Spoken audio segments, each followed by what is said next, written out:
Hello বন্ধুরা, আমি তোমাদের সামনে নিয়ে এসেছি একটা ব্লাউজটা খুব ইনস্ট্যান্ট অর্ডার ছিল।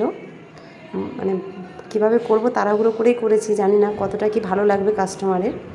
এই হচ্ছে শাড়িটা খুব সুন্দর দেখতে, লালের ওপরে সাদা সুতোর কাজ করা ছিল, সাথে আমাকে সাদা পাইপিংও লাগাতে হতো। আমি প্রথমে কাটিংটা তোমাদের অল্প অল্প করে দেখাচ্ছি। সব কিছু কেটে ফেলার পরে আমি সম্পূর্ণ কমপ্লিট সেলাই করেই তোমাদের ব্লাউজটা দেখাবো। এরপরে কমেন্টে আমার কাস্টমারই বলবে যে কেমন হয়েছে ব্লাউজটা। আমি তার ছবিটাও তার কাছ থেকে চেয়ে নিয়েছি। আমি তারপর তোমাদেরকে পুরো পিকটা দেখাবো। এক পিস করে কেটে ফেলেছি। দেখো, আমি সেলাইয়ে বসেও গেছি সবটা নিয়ে। খুব তাড়াতাড়ির মধ্যে ব্লাউজটা কমপ্লিট করেছিলাম। এই হচ্ছে আমার ব্লাউজটা পুরো রেডি।